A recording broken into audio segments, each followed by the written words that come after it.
All right, now let's continue further and this time look at determinants. So in order to make the definition easier to remember, we use the notation of determinants.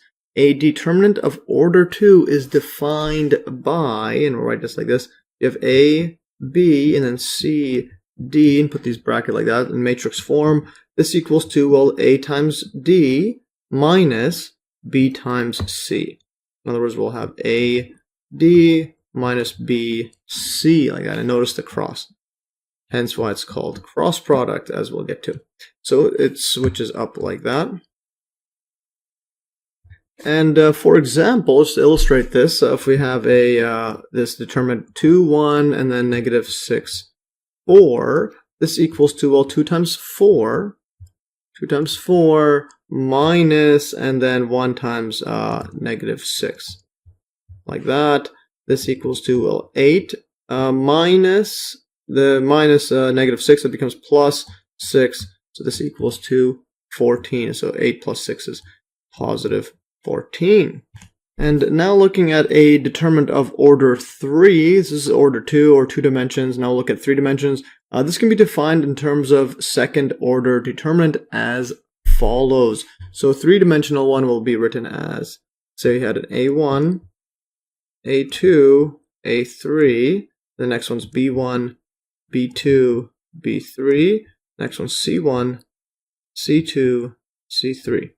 Put it like this. This equals 2 is defined as A1 times the second order determinant, which we know how to solve by this definition. This becomes, so where it is A1, the next one is going to be, we'll box these in like that. This is going to be B2, B3, C2, and then C3. And then the next one is going to be actually minus, just to match up with our cross product. The next one's going to be A2, like that. Erase this. A2, and now instead of that one, we'll look at this and these two. This is going to be B1, B3, C1, C3. And then the next term is going to be, well, plus A3, and it's going to be similar to the A1 setup. Here's shifting everything over, erase this, erase this. This is going to be this, and then we're going to box this into determinant. It's going to be A3, B1, B2, and then C1, C2, and then box that up. All right, and now observe that each term on the right side of the above equation, this right here, involves a number AI, so A1, A2, or A3, in the first row of the determinant. That's the one right here, A1, A2, A3, and is multiplied by the second order determinants, or determinant for each one. Multiplied by the second order determinant obtained from the left side by deleting the row and column in which A appears, or AI appears. In other words, if you have this A1 like that, is the first one, and you can get the determinant by eliminating the row and column in which AI appears. In other words, the first row is gone and the first column, so all you're left with is this, and that's this one right here. So we remove this, and then the next one is A2. We look at this, and then we eliminate this column and this row, and we're left with this, B1, C1, and then B3, C3, and that's just this right here. All right, and now let's do the next one. The next one is A3, so we do this and then eliminate this and this, so all we're left with is B1, B2, C1, C2, and that's exactly this right there. So that's fascinating stuff. All right, so erase that. And notice also the minus sign in this second term, and again, it's to match up with our cross product. So now, for example, let's take a look at an example, and we'll do this one here, 1, 2, negative 1. I'll make it more compact so we could fit it in. 1, 2, negative 1, and then 3, 0, 1, then negative 5, 4, 2, like that. Let's say we have this. This equals 2, well, we take the 1, eliminate everything else, left with this column right there. All right, so that's what we're left with. Let's write that in. This equals 2, 1, and then determinant of 0, 1, 4, 2. The next one is going to be a minus. We take this one here, And then we eliminate this and this. All we're left with is this and this. All right. Let's erase this. And we'll get a 2. And then we'll get a 3, 1, -5, 2, like that. And the next one's going to be this. Eliminates this. We're left with this 3, 0, -5, 4. All right. So this is going to be -1. And then 3, 0, -5, -5, and 4, like that. And now we take the determinant of each one. So 1 times, well, 0 times 2 is 0, minus 1 times 4 is 4. And then the next one is, well, -2, and then times it by 3 times 2 is 6, minus 1 times -5 is going to be, oh, yeah, 1 times -5 is -5, but then we're minusing that, so it's going to be plus 5, like that. So plus 5. And then the next one is going to be plus, this is, we'll just put a -1 like this. Yeah, plus that, or I'll just put a -1 there, because that's just -1 over there. And this becomes 3 times 4 is 12, minus 0 times 5 is 0. Alright, so now we get this. This equals to -4 times 1 is just -4. And this one is going to be -2 times 11, it's going to be -22. Next one's going to be minus 12. This equals to, these are all minus. 22 minus 12 is going to be 34, -34, then minus 4 is going to be -38. Amazing. Alright, so now that we've got over this determinant of order 3, and now we're going to look at the cross product and write it in that determinant form. So now if we now rewrite the definition of the cross product using second order determinants and the standard basis vectors I, j, and k, remember these are the vectors in the x, y, and z direction, and these are all of unit length, in other words length 1.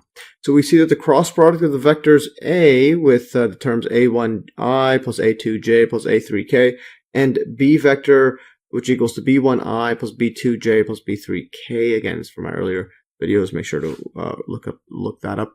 Yeah, so now we could write our cross product as, so we have A vector cross B vector, this equals to, and let's just go back to our definition. So we wrote down a definition here, this equals to the terms, this is the I terms, this is the J, this is the K. So A2B3 minus A3B2, etc. And this was A3B1 minus A1B3. Again, these are just determinants of order 2, but then we're going to have to multiply it out. And we're going to multiply it out in vector form. So I'll show you what this will equal to. So we're going to write it in terms of this right here. But again, we have A and B instead of the C vector. So what we'll write here is this is actually equal to A2, A3, and then this is going to be B2, B3. Then this is going to be the I vector. And to see that here, because remember, this just equals to A2, A3, so multiply this by this, and then minus this by this. In other words, that equals to A3, B3, I mean A2, B3 minus A3, B2, and this is in the x coordinate there, or the x-axis there. This is A2, B3 minus A3, B2, and going back to the definition, that's this right here. And then we multiply by the I, so that it's the x-axis direction there. Then this one's going to be the j. This one's going to be a minus. Yes, this is the same thing as writing minus a1 b3 minus a3 b1, and so on. Exactly like the determinant definition for order 3. There's a minus there. So let's just keep writing it out. So this is going to be minus.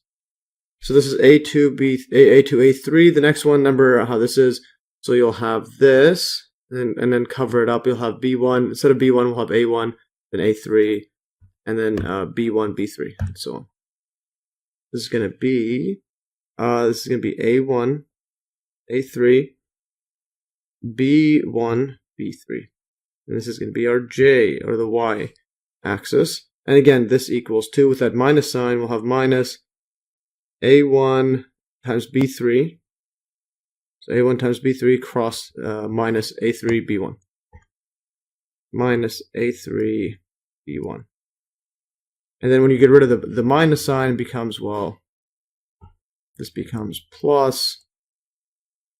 This is going to be A3, this becomes positive. A3B1, this becomes negative. You put the negative inside.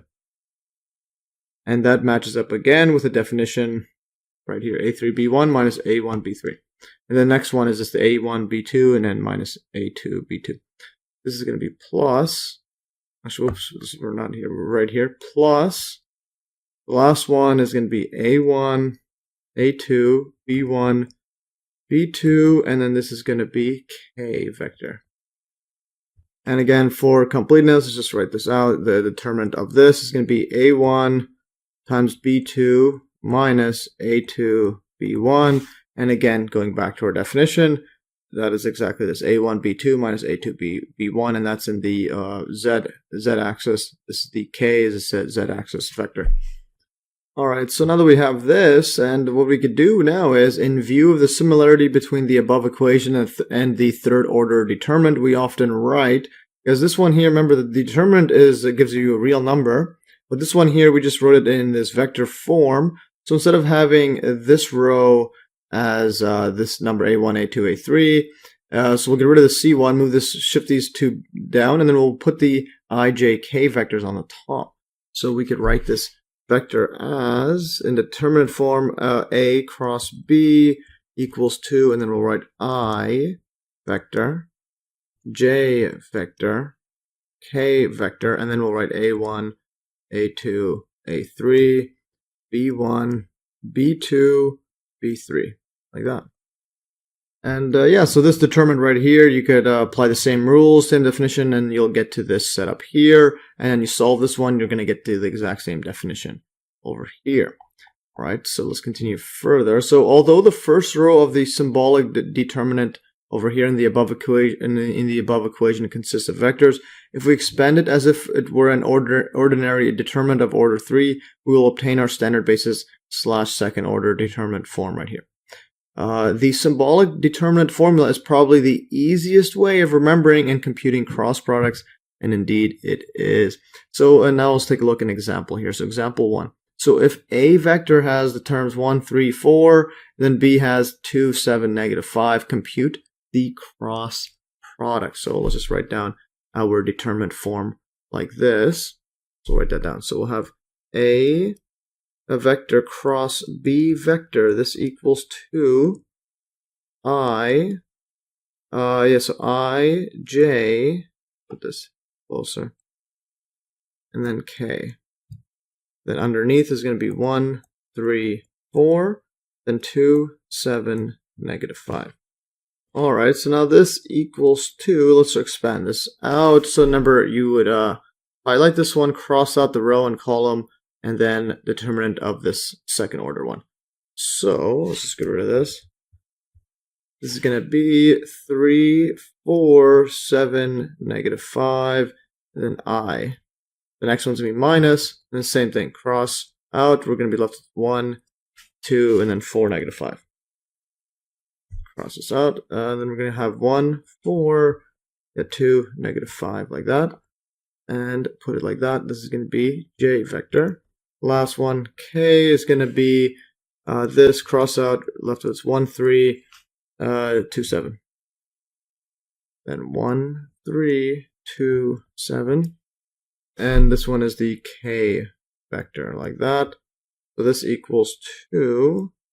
And let's just solve this out. So 3, the determinant of this one, 3 times negative 5 is going to be negative 15, minus 4 times 7 is going to be 28, like that.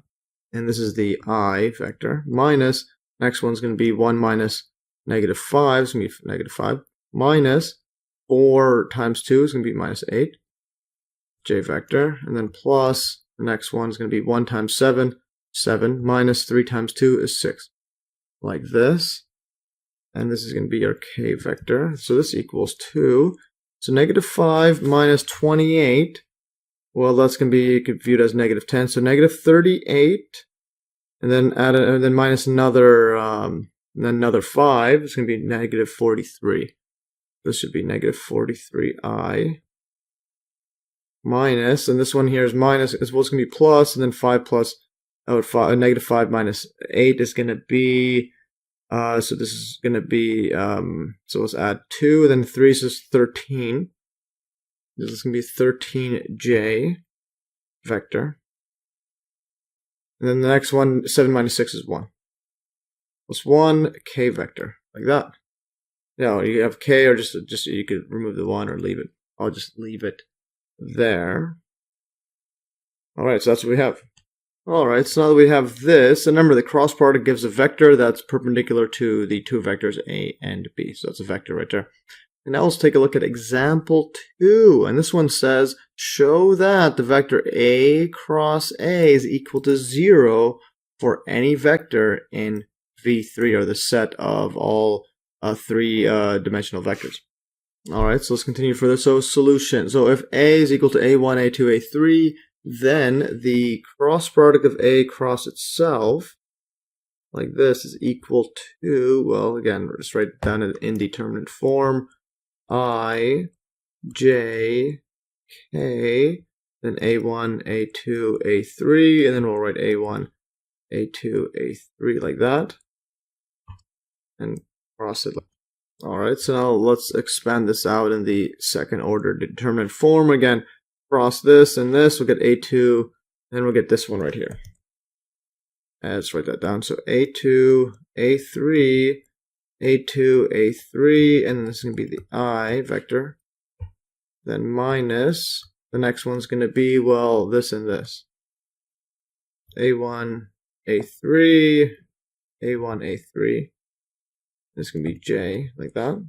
And here I just shifted everything over, and then the next one's going to be, well, this one here. It's always this a1, a2, etc. It's going to be a1, a2, a1, a2, and then k, like that. Alright, now this equals 2. Well, we have a2 times a3. This is determinant a2, a3. This in regular bracket. And then minus, so this one minus this one. And those are going to be the same thing. a2 minus a3, and then minus, well, a2 minus a3, or a3 minus a2. Just have it this one in the front, and it's the same thing. These still cross out. These are the exact same thing, so they just cancel out. Becomes 0. And so on. Just leave it like that. Minus, and the next one's going to be a1, a3, a1 times a3, minus a3, a1. Like that. And what I'll do is I'm just going to shift this over to here. This is going to be j, like that. And then plus the next one's a1, a2 minus a2, a1, k. And all these just cancel. These are all the exact same terms. a1 and a3 is the same thing as a3, a1. These all cancel, cancel, cancel. And you're just going to be left with equals 2, 0, I, minus or plus, well, it doesn't matter what you do, yeah, so minus 0j plus 0k. In other words, this is just a 0 vector. All the terms, all the terms are 0. And all these axes, and this is k. Like that. And we'll just box this out. So there is our proof. And I'll put a check mark, as that is the proof that a cross a is equal to 0.